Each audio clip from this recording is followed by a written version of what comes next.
Jaehaerys called the Great Council to prevent a war being fought over his succession. For he knew the cold truth. The only thing that could tear down the House of the Dragon was itself. I love prologues. I thought to ground people in the New World, we needed some kind of epic opening that would give people a footing to understand where they were. And I just kept coming back to the Great Council because it was this really substantial event, significant event that had happened before our time, but really set in motion a lot of the things that we were going to see over the course of our story. When I first read that in the script, I thought to myself, we will have been off air for so long that it's actually an essential component of bringing people back into the world. And it felt like there was no one else that could tell that story.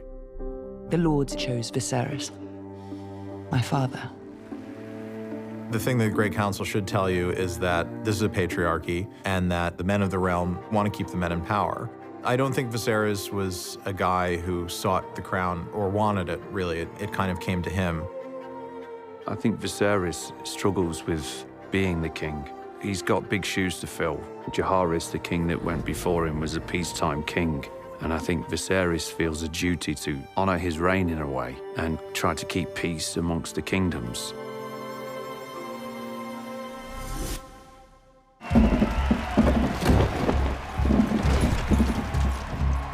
I knew that I needed to do a sequence in the first episode that gave a nod towards what was capable on this show. And a tournament was something that was exciting. And it felt really important to bring Game of Thrones action to the pilot. Sword! And the reason we chose a tournament is because a tournament is essentially playing at war. And you get to tell the story of unrealized aggression that's let out in this very visceral way. Queen Aemma has begun her labors! And it's Viserys putting the cart before the horse a bit, indulging in this grand thing to welcome what he's convinced is a new male heir. It was actually Miguel's idea to intercut the birth with the specific Criston Cole fight, because as Aemma tells Rhaenyra early in the story, the childbed is our battlefield. We wanted to look at them in the same way that we would look at battle sequences. A battle sequence needs to be about something, otherwise it has no purpose. If you're going to put that kind of violence on screen, it needs to be for a reason.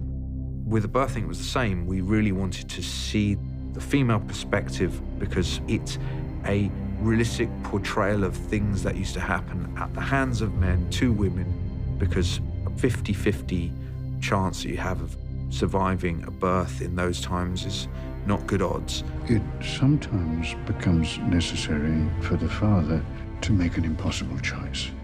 So we were trying to show how dangerous childbirth was, but also to dramatize the terrible position that Viserys is put in, because it's made very clear to him that Aemma is going to die either way.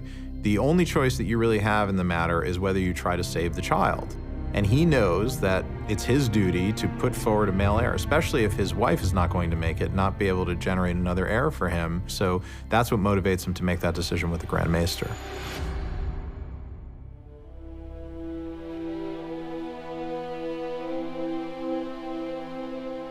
Viserys is in pieces, he's unable to even communicate, he's just distraught. Rhaenyra is finding herself unable to be the child, to be the one that's being looked after. Suddenly she's having to play the adult role.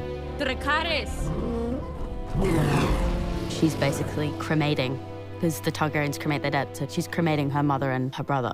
It's quite traumatic, actually.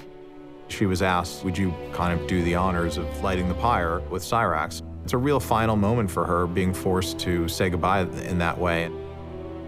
And Daemon is being the most thoughtful, caring, responsive of the three, which was a choice that Matt made.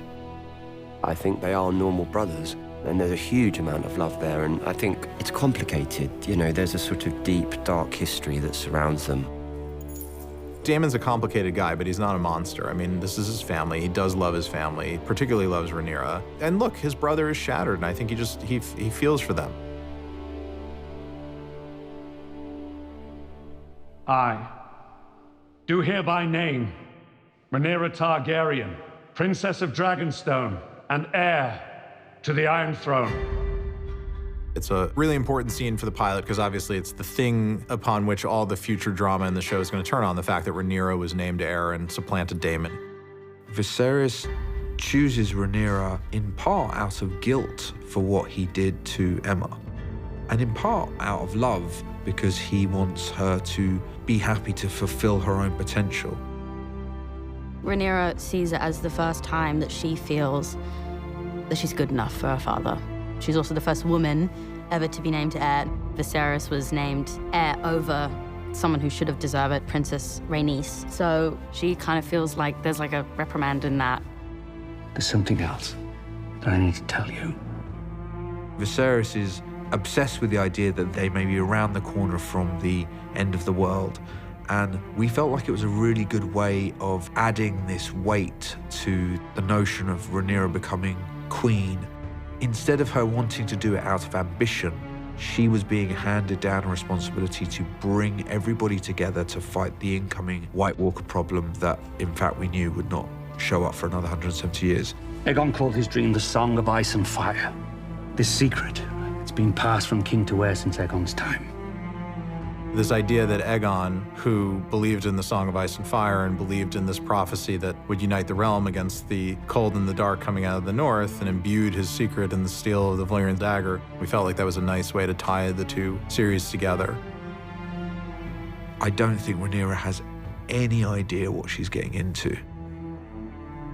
Viserys is very protective of Rhaenyra, whereas at the same time can see the potential within her to be a great ruler, and he goes against the grain in naming her heir. So hopefully by the end of the first hour, you understand that this precedent that has been loudly set across the realm has now been broken, and that might cause some problems.